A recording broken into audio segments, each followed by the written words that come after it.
I moved into the neighborhood about 3 weeks ago. It wasn't anything special, just a quiet suburban street with neatly trimmed lawns and mailboxes that all looked the same. I had taken a new job in IT, and the house was a rental, something temporary until I figured out if I wanted to settle here. I didn't know my neighbors yet, but I wasn't too concerned about that.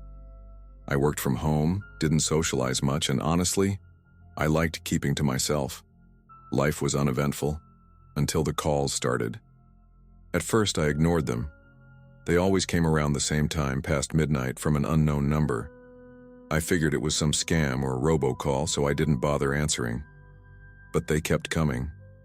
Not every night, but often enough that I started to notice. One night, out of sheer frustration, I picked up. "Hello?" Silence. I waited a few seconds, listening for background noise, breathing, movement, anything, but there was nothing. Just dead air. After a while, the call disconnected. That should have been the end of it, but it wasn't. The next night, the phone rang again, same time, same number.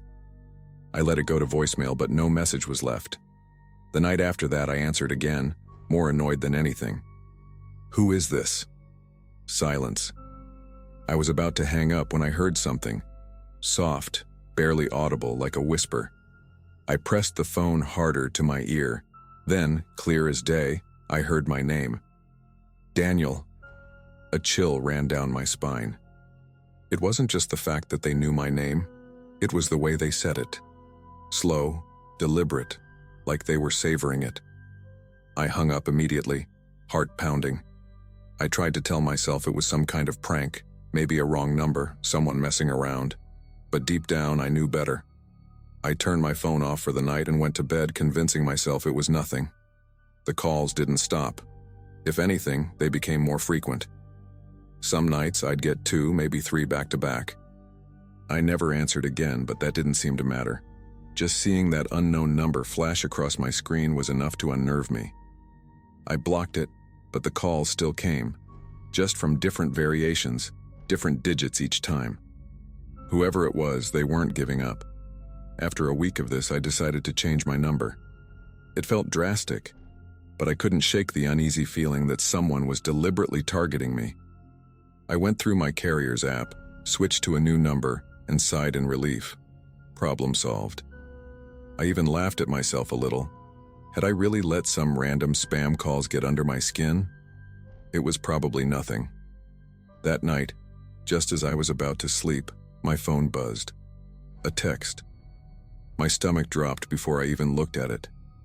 The number was hidden. No digits, just unknown sender. The message was short. "You can't ignore me forever. I know where you live." Every hair on my body stood on end.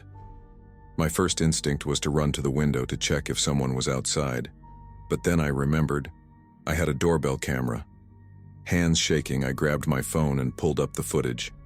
The screen loaded, and my breath caught in my throat. There, standing motionless on my front porch, was a figure. Hooded, face completely obscured, staring directly into the camera. They didn't move. They didn't knock. They just stood there, like they were waiting. I watched the footage in stunned silence, my pulse hammering in my ears. The timestamp showed they had been standing there for over an hour. Just standing. No movement, no attempt to get inside. Just watching. A wave of nausea rolled through me. Someone knew my name. Someone knew my number, even after I changed it. And now, they were at my door. I didn't sleep that night. I kept checking the camera feed, refreshing it every few minutes. The hooded figure didn't leave until nearly 4 a.m. They didn't walk away like a normal person would. They just sort of faded into the darkness beyond my porch light, slipping out of view like they had never been there at all. The moment they were gone, I bolted up and double-checked every lock in the house. Front door, back door, windows. Everything was secure. But I didn't feel safe. The next morning I debated calling the police. But what would I even say? "Hey, someone keeps calling me at night, and now they're showing up at my house." I had no proof they had done anything illegal, just a silent phone call and a blurry camera image of someone standing outside. If they weren't breaking in or making direct threats, what could the cops even do? Instead, I did the only thing I could think of. I ordered new locks, security bars for the windows, and an extra motion sensor floodlight for my front yard. If they came back, at least I'd be ready. That night, I sat in the living room, every light on, my phone in my lap. I wasn't going to bed. If they showed up again, I wanted to see them this time, to catch them in the act. But as the hours dragged on, nothing happened. No calls, no texts, no movement on the camera. I started to think, maybe it was over. Maybe I had scared them off. Then, just as I was starting to relax, my phone buzzed. The text was different this time. No threats, no warnings, just 2 words. Look outside. I froze. My body went cold. My breath stuck in my throat. My hands were trembling as I reached for my phone, opening the camera feed with a pit in my stomach. The porch was empty. The floodlights illuminated the driveway, the yard, the quiet street beyond. Nothing. But then I noticed something. A shadow stretching across the pavement right at the edge of the camera's reach. My heart pounded. The figure was there, just outside the frame. They weren't standing at the door this time.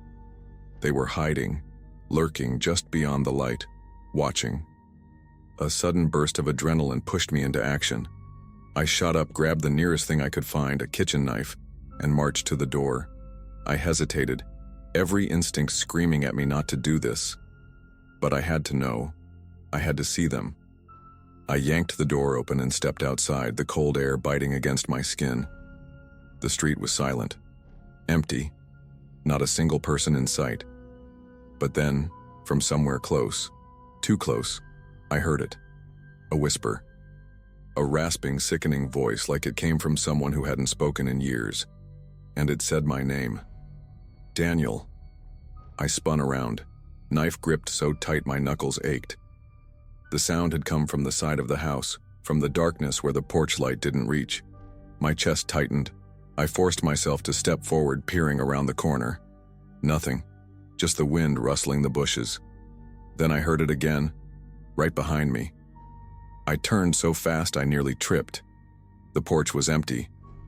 The street was empty, but my phone vibrated in my pocket. I fumbled to pull it out, hands slick with sweat. Another message.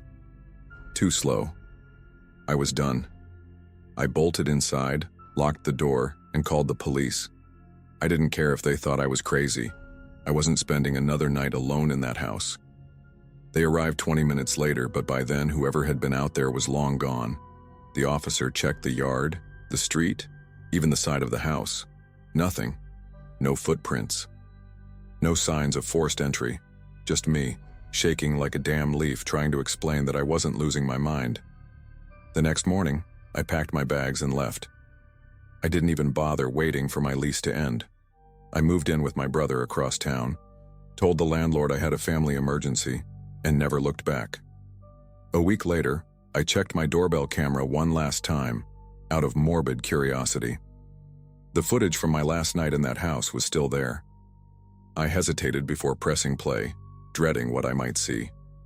And there he was, the hooded figure standing at my door after I had already left. No movement, no knocking, just standing, watching. The timestamp read 4:32 a.m., a full hour after the cops had left. And then, right before the footage ended, the figure tilted his head up, just enough for the porch light to catch his face. It was mine.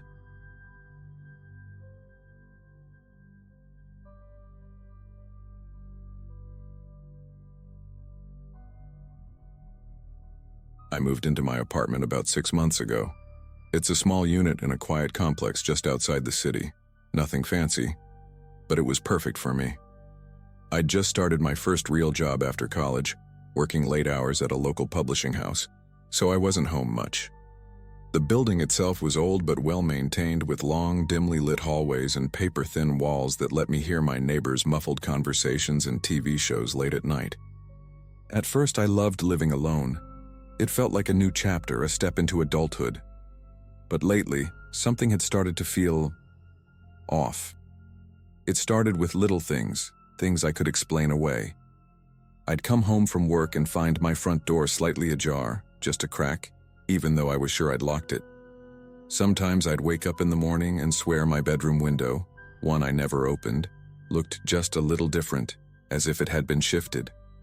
I chalked it up to my own forgetfulness. I was always exhausted, running on coffee and anxiety, so maybe I had left the door unlocked without realizing it. Maybe the window had moved because of the wind. Logical explanations. But then there was the smell. It was faint, but it was there. An unfamiliar scent lingering in my living room like old fabric and something musky, almost earthy. I thought maybe my upstairs neighbor had started using a new detergent, or maybe it was just the smell of the building itself seeping in. But then, at night, I started hearing soft creaks. Not the usual noises of an old apartment settling. These were deliberate, like weight shifting on the floor, like someone trying to move quietly. I'd lie in bed, holding my breath, straining my ears, telling myself it was just the pipes, or the neighbors, or my imagination. I told myself I was being paranoid. I even laughed about it with my coworker Jen, telling her how I was probably just losing my mind from stress. She joked that I needed a cat to keep me company, and I almost considered it. But then, last night, something happened that I can't explain away.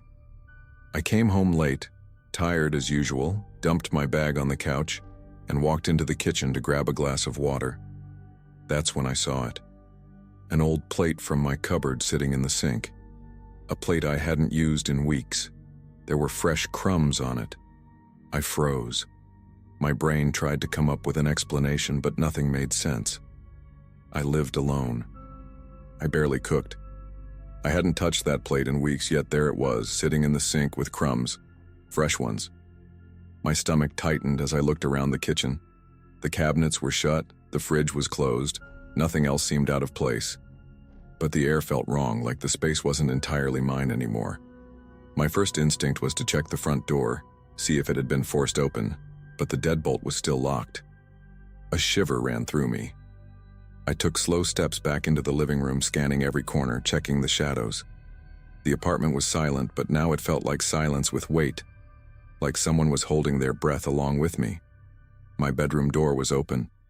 Had I left it that way? My closet door, too. That made my pulse spike. I had never been someone who left closet doors open. I forced myself to walk toward it, hands clammy, stomach twisting, and with a deep breath, I yanked it open. Empty. Of course it was empty, but my hands were still shaking. I even checked under the bed, behind the shower curtain, everywhere someone could possibly hide. Nothing. And yet I couldn't shake the feeling that I wasn't alone. My apartment felt different now, like I was a guest in my own home. I told myself to be rational. Maybe I'd just forgotten the plate. Maybe the door had swung open from the air pressure of my AC kicking on.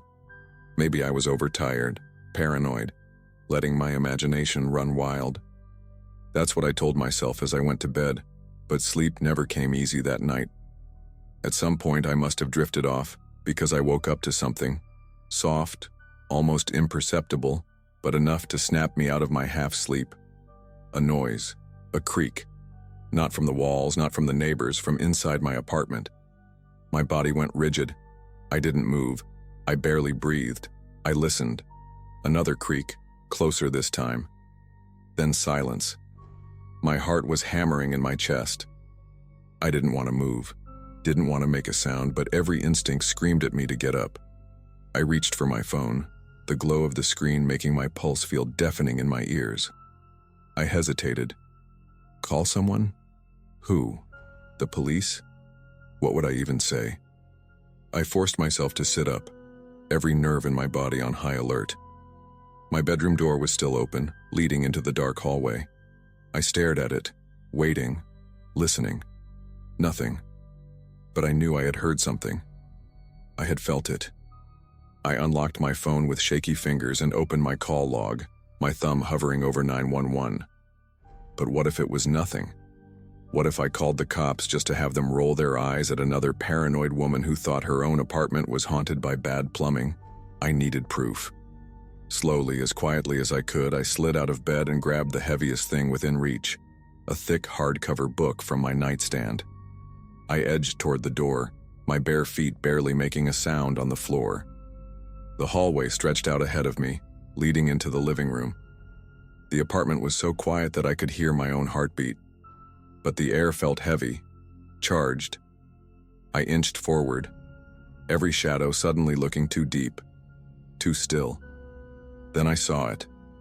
The coat closet door near the front entrance was open just a crack, just enough to show a sliver of darkness inside. My stomach dropped. That door had been closed. I knew it had been closed.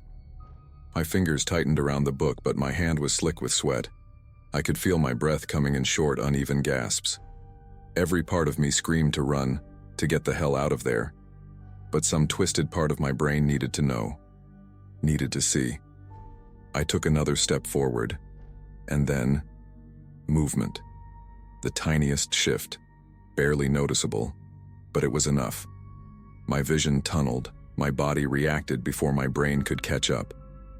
I turned and bolted, yanking the front door open so fast that it slammed against the wall. I sprinted down the hall, my breath ragged, feet slapping against the cold floor. I didn't stop until I was outside, standing in the dim glow of the streetlights, gasping for air like I'd just surfaced from drowning. My hands were shaking so bad I almost dropped my phone. But I didn't hesitate this time. I dialed 911. The dispatcher answered, but my brain barely processed what she was saying. My words tumbled out in a frantic mess. Someone was in my apartment. I lived alone. I heard something. I saw the closet door move. She told me to stay where I was, that officers were on their way. I stood there on the sidewalk, hugging my arms around myself, my whole body trembling. My apartment window was dark, lifeless. From the outside, it looked completely normal. But I knew better. The police arrived fast, 2 officers, a man and a woman. They asked me a few questions before one of them led me inside while the other stayed close behind. My heart was hammering in my chest as they cleared each room. Kitchen, bathroom, bedroom. They checked the closets, the shower, under the bed. Nothing. The apartment was empty. The coat closet was empty. The officer shot me a look, not quite dismissive, but not entirely convinced either. "Are you sure you saw something move?" he asked. "Yes," I whispered. My voice sounded small, uncertain, but I knew what I had seen. They did one last sweep before telling me they'd file a report, but couldn't do much else since there was no sign of forced entry. I felt sick. I thanked them as they left, but the moment the door shut behind them, I felt it again. That weight in the air. That silence that wasn't quite silent. I didn't sleep that night. I sat on my bed, knees to my chest, gripping my phone like a lifeline, waiting for something to happen. But nothing did. The next morning, I called my landlord and asked if the locks had ever been changed. He hesitated before admitting that no, they hadn't, at least not since the previous tenant moved out. That was all I needed to hear. I packed my things that same day, breaking my lease without a second thought. I never spent another night in that apartment. I don't know who was in there with me, how long they had been there, or what they wanted. But I know this. Someone was living in my home without me knowing. Someone had been watching me, and I still don't know if they ever really left.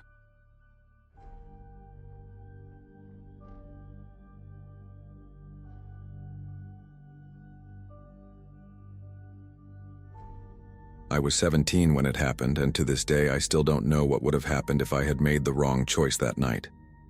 It was a Friday, late September, and my parents had gone out for the evening, leaving me home alone. I didn't mind. I was used to it. I had a routine: grab some snacks, throw on a horror movie, and scroll through my phone while half watching. Our house was in a quiet suburban neighborhood, the kind where people barely locked their doors during the day. Nothing ever really happened here. At least that's what I thought. Sometime past 11 I heard it. A loud, forceful banging on the front door. Not a knock, a pounding. The kind that makes your stomach drop before your brain even catches up. I froze for a second, my heart immediately picking up speed. No one ever came to our house this late. My parents would have texted if they were coming home early. I muted the TV and stood up slowly, listening. Another 3 heavy knocks. Then, a voice. "Police, open the door, please." My body tensed. I hadn't called the cops. Why were they here? I crept toward the door, keeping my footsteps light, and peeked through the peephole. A man stood outside in a police uniform, holding a badge and a flashlight. He looked about mid-40s, short brown hair, clean-shaven, and an average build. He wasn't smiling. His expression was serious, almost impatient. "We had a break-in reported nearby. Just need to check your property for safety," he said, his voice deep and firm. Something about it made me uneasy. His uniform looked real, but I couldn't shake the feeling that something was off. I didn't open the door. Instead, I cleared my throat and asked, "Which station are you from? I can call and verify." Silence, just for a second. Then his entire demeanor changed. His jaw tightened. His grip on the flashlight shifted. "Son, open the door now. This isn't a game," he snapped. The hair on my arm stood up. Every instinct screamed at me that this wasn't right. Cops don't get mad when you ask to verify their identity. My hands felt clammy as I reached for the deadbolt and turned it, locking it, not unlocking. That's when he started banging on the door again, harder this time. I stumbled back from the door, my breath coming in short, panicked bursts. The pounding didn't stop. "I don't have time for this. Open the damn door," he barked, his voice now edged with frustration. That was it, the moment I knew for sure. No real cop would act like this. My mind raced. If he wasn't a cop, then who the hell was he, and what did he want? I took another step back, then turned and bolted down the hall. My first thought was my room, but no. I needed somewhere with a lock. The bathroom. I slammed the door shut and locked it, my hands shaking so bad I almost missed the knob. My phone, I had left it on the couch. Swearing under my breath, I did the only thing I could think of. I crouched down in the dark, barely breathing, straining to hear anything over the sound of my own pulse hammering in my ears. The knocking had stopped. No more yelling. Just silence. A horrible, suffocating silence. I squeezed my eyes shut, willing myself to think. Then, creaking. The sound of someone moving around outside, not at the front door anymore. He was trying something else. I forced myself to move, crawling toward the cabinet under the sink. It wasn't much of a hiding spot, but it was something. I curled up inside, barely fitting, just as I heard a new sound, one that made my stomach drop to my feet. The side gate, the latch clicking open. He was going around back. That's when I remembered. The kitchen door. We never locked it. My whole body went cold. I wanted to run, but my legs felt numb. Instead, I did the only thing I could. I bit down on my lips so hard I tasted blood and waited. Then footsteps. Slow. Purposeful. Just outside the bathroom. He was inside the house. I covered my mouth with both hands, trying to steady my breathing. The air in the cabinet felt thin, suffocating, but I didn't dare move. The footsteps stopped right outside the bathroom door. For a few agonizing seconds, there was nothing. Then, the handle rattled. Lightly at first, then harder. A sharp click as he tested the lock. My whole body went rigid. I could hear him breathing, slow and controlled, as if he was deciding his next move. Then something even worse. A whisper. Low. Deliberate. "I know you're in there." I nearly screamed. I squeezed my eyes shut, gripping my knees so tightly my nails dug into my skin. My brain felt like it was short-circuiting. What do I do? What do I do? Then, as if my body acted on its own, I jerked forward, yanked open the cabinet and reached up blindly, searching. Yes, the metal lid of the toilet tank. It was heavy, solid. I clutched it with both hands, my breath coming in sharp, desperate gasps. If he got in, I'd have to fight. I didn't know if I'd win, but I'd go down swinging. But then, sirens. The distant wail of sirens, getting closer. The rattling at the door stopped. The breathing outside went silent. Then quick retreating footsteps, a door creaking open. I hesitated, waiting, straining to hear. Then bang. The back door slammed shut. He was gone. My body sagged, but I didn't let go of the lid. Not yet. I stayed there, curled up in that tiny space, until I heard the voices of real police officers calling out through the house. When I finally stepped outside, still shaking, they were already searching the yard. I told them everything, every detail I could remember. Then one of the officers motioned me over. "You were right to lock yourself in," he said, his face serious. That's when I saw what he was holding. A crowbar, zip ties, left near the back door. The kind of stuff someone brings when they don't plan on being told no. I don't know who that man was or what he wanted, but I know one thing for sure. If I had opened that door, I wouldn't be here to tell this story.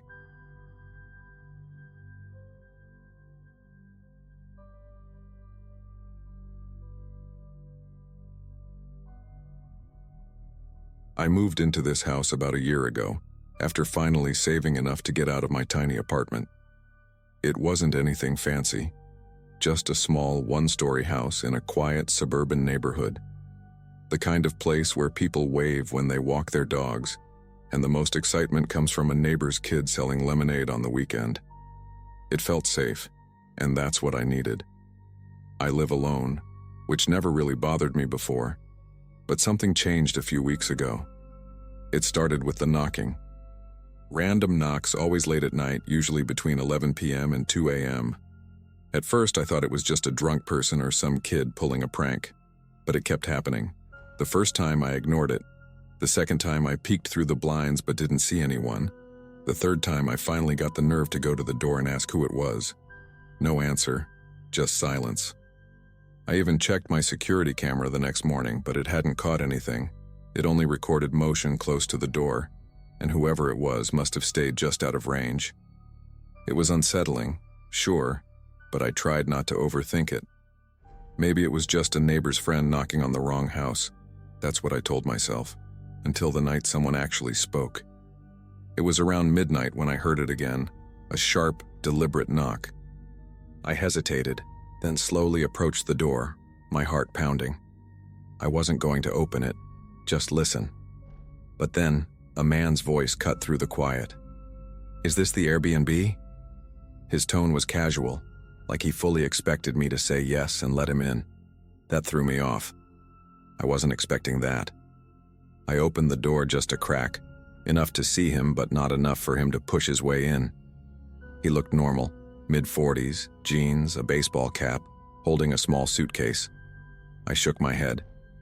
"No, you have the wrong place." He frowned, checked his phone, then muttered, "Weird. It says this address. Sorry about that," and walked back to his car. That should have been the end of it, just a mix-up. But it nagged at me. Something about the way he said, "It says this address," didn't sit right. So I did something I hadn't thought to do before. I searched my own address online. And that's when I found it. My house, listed as an Airbnb. Photos of my front porch, my living room, my bedroom. My bed. Someone had been inside my home taking pictures and I had no idea. I stared at the screen, my stomach twisting into knots. The listing had my exact address, a description of the house that made it sound like some cozy weekend getaway, and worst of all, pictures that I knew I had never taken. The angles were weird, slightly tilted, like someone had been in a rush while taking them. There was even a shot of my couch with a folded blanket on it, the same way I always left it. I checked the listing details. It had been posted weeks ago and apparently it had already been booked, more than once. A cold sweat broke out on my skin as I tried to piece it together. Someone had been inside my house. Someone had walked through my living room, my kitchen, my bedroom. They had touched my things, and I never noticed. That's what scared me the most. How easy it must have been for them to do this without me realizing. Was it when I was at work? Had they picked the lock? Did they have a key? The idea made me feel sick. I slammed my laptop shut and immediately checked every door and window in my house, making sure everything was locked. But it didn't help. I felt exposed, watched. I called Airbnb's customer service, barely holding my voice steady as I explained what I had found. The woman on the other end was polite but useless. She asked if I was the host of the listing. When I said no, she told me to report it and wait for their fraud team to investigate. I told her this wasn't just a fake listing. Someone had broken into my home. That seemed to get her attention. She promised they'd take it down and look into it. That wasn't good enough. I needed to know who had done this, but they wouldn't give me any information about the account that posted it. That night, I barely slept. Every sound made me jump. The house, my safe little house, no longer felt like mine. I kept thinking about the man who had knocked. Had he actually booked the place? Had someone else given him a key? If so, how many other people had shown up before him? How many had tried the door, found it locked, and just left? And worse, had anyone ever been inside while I was sleeping? The next morning, I decided I needed to do more than just wait for Airbnb to handle it. I called the police. I didn't really expect much, but I needed someone to take this seriously. An officer showed up about an hour later, a guy named Officer Reynolds, probably in his late 50s, with tired eyes and a no-nonsense attitude. I walked him through everything. The knocks, the man at my door, the listing, the photos. He listened, nodding, but I could tell he wasn't exactly alarmed. Probably just a scam, he said. People do this all the time. List fake rentals, collect deposits, then disappear. That made sense, but it didn't explain how they got the photos. That's the part that worries me, I said. Someone had to have been inside to take them. He admitted that was strange, but pointed out that if I had ever hired a cleaner, a maintenance worker, or even had a realtor show the house before I moved in, those pictures could have been taken then. Still, he said, I'll file a report, and I suggest changing your locks just in case. That was the best he could do. I took his advice and called a locksmith that afternoon. The guy who came, Mark, a younger guy who looked like he spent half his time at the gym, was friendly enough.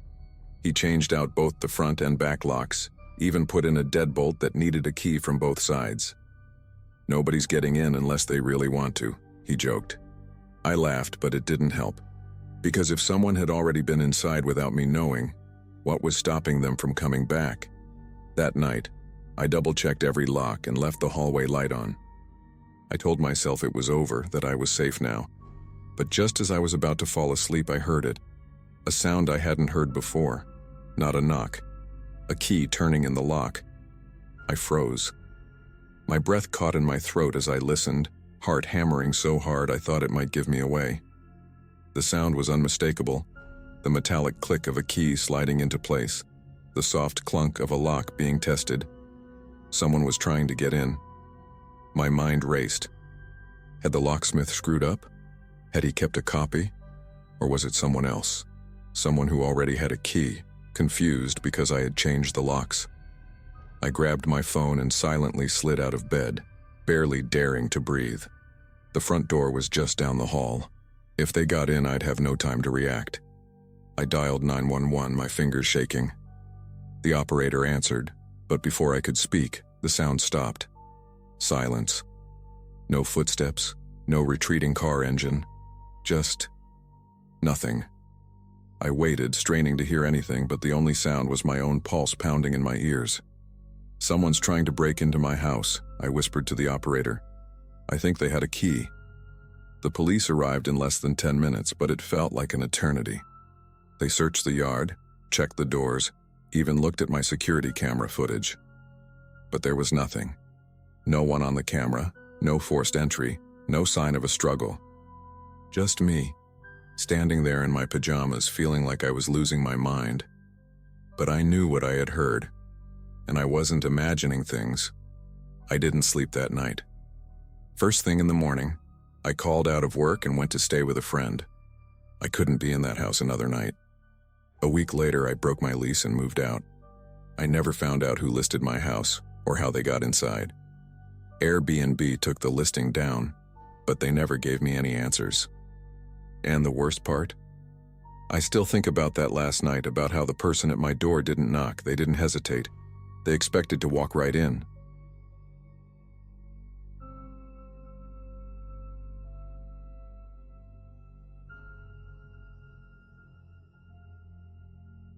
I've lived in this house for almost 5 years now. It's one of those quiet suburban neighborhoods where people leave their porch lights on at night, kids ride their bikes in cul-de-sacs, and nothing ever really happens.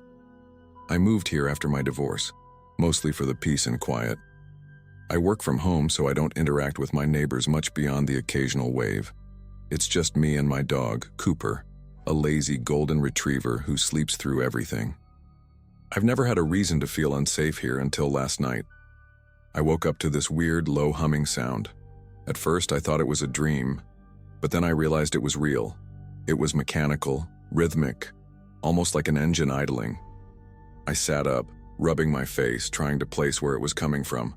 My room is at the back of the house, but the sound felt close. Too close. I got out of bed, checked the windows. Nothing. The street outside was still. The motion sensor lights weren't on. But the hum didn't stop. I made my way downstairs, keeping my steps light. That's when I noticed it, the faint glow of the garage light seeping under the door. My stomach tightened. I knew for a fact I'd turned it off before bed. I held my breath and pressed my ear against the door leading to the garage. The humming was louder now, like it was right on the other side. Slowly, I turned the knob, cracking the door just enough to peek through. The garage door was halfway open. It felt like my chest collapsed in on itself. The street outside was dark and empty, but the sight of that gaping garage door sent ice through my veins. I didn't move for a few seconds, just stood there, gripping the doorknob so tight my fingers ached. My brain scrambled for a logical explanation, maybe a malfunction, maybe I'd hit the button by accident. But I knew that wasn't true. The button was inside, and I hadn't touched it.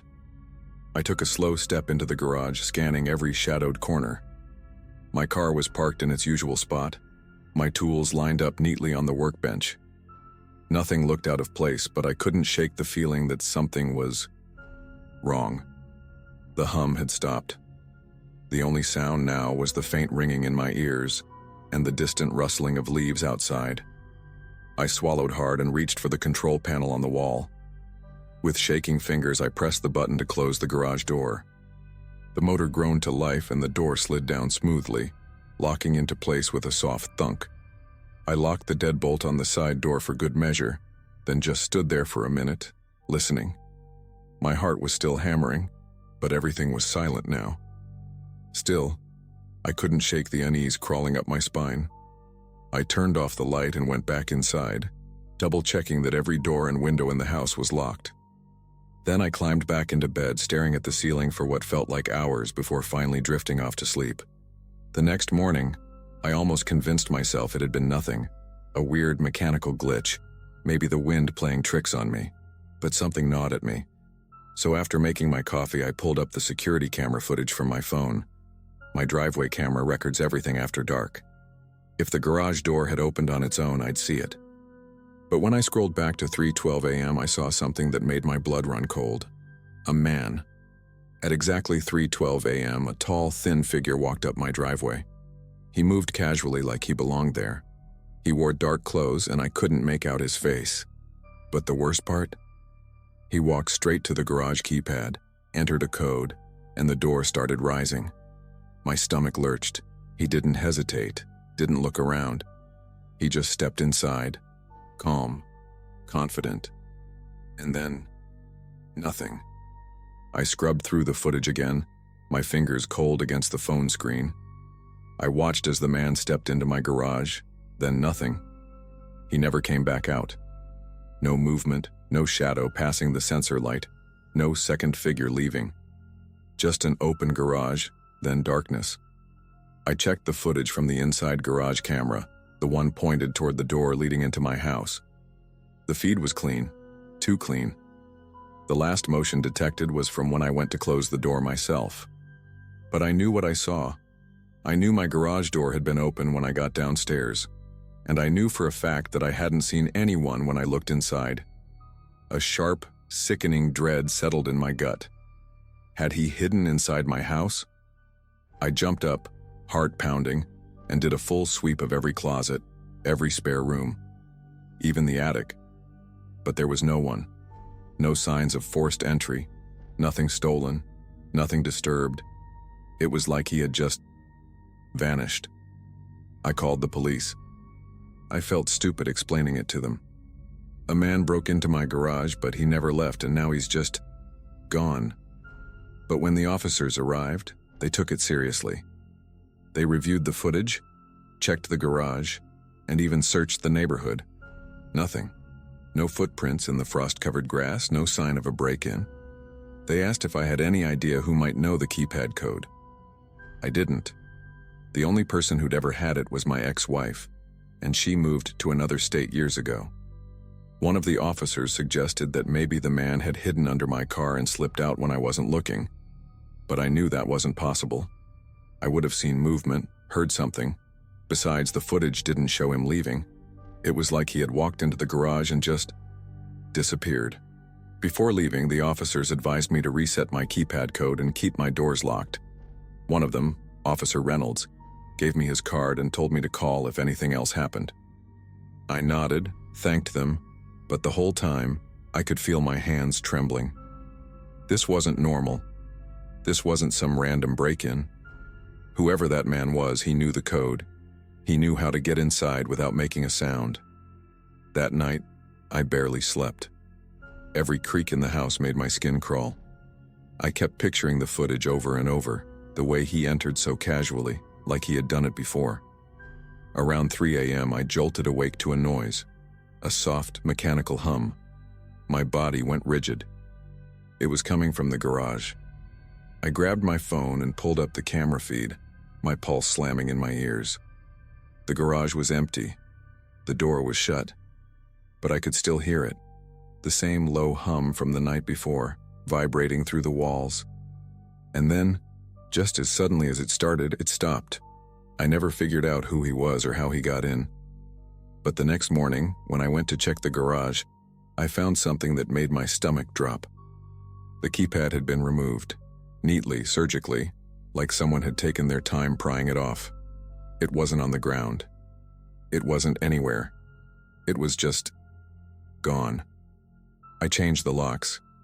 I replaced the entire garage door system. I even got a new security system installed. But sometimes late at night I still hear it, that same mechanical hum. And every time I wonder if he ever really left at all.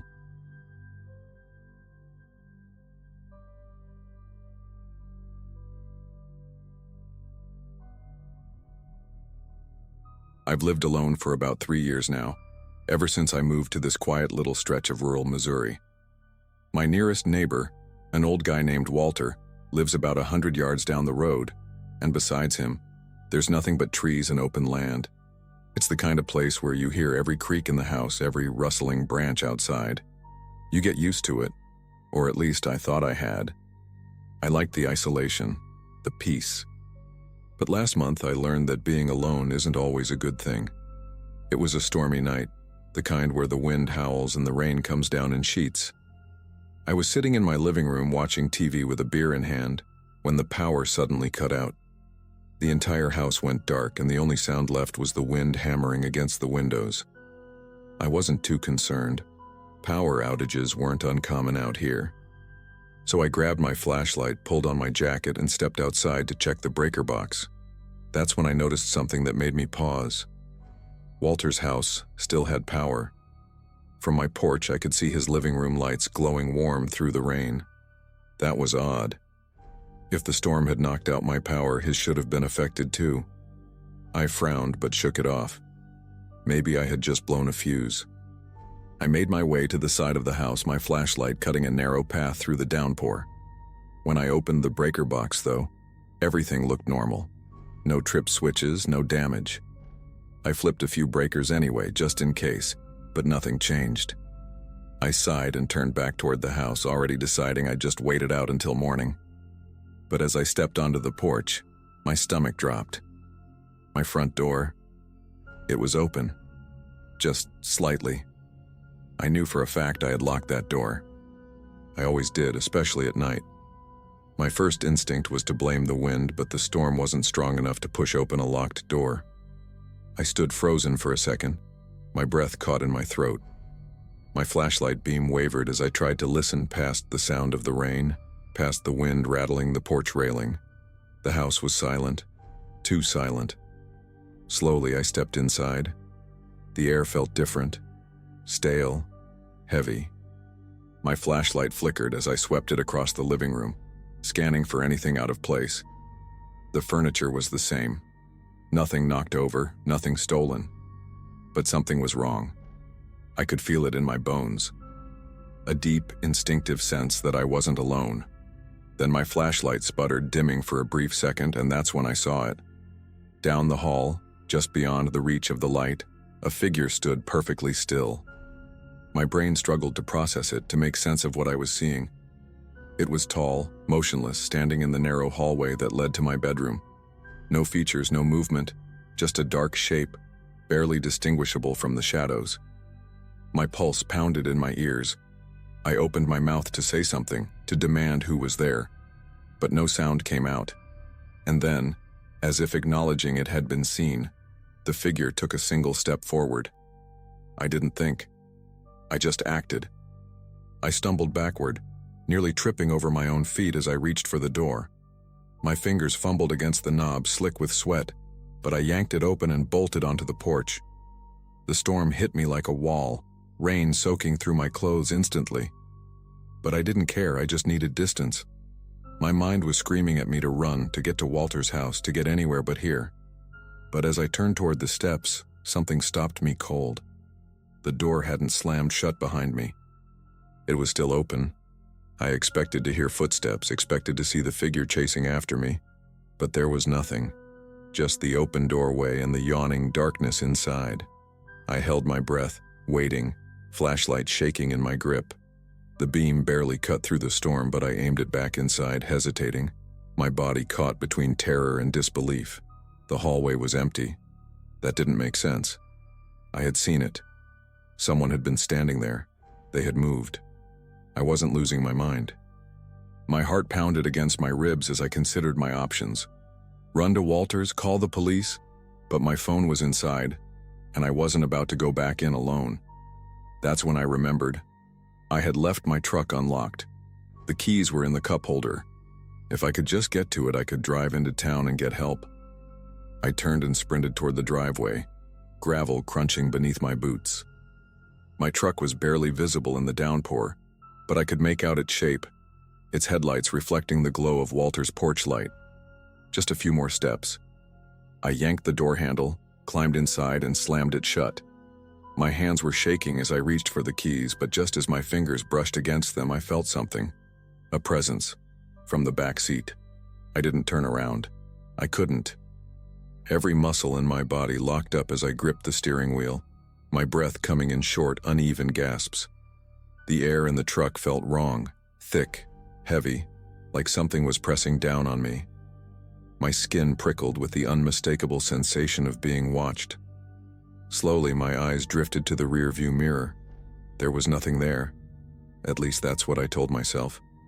But the darkness in the back seat felt deeper than it should have been, like it was swallowing the dim light from Walter's house.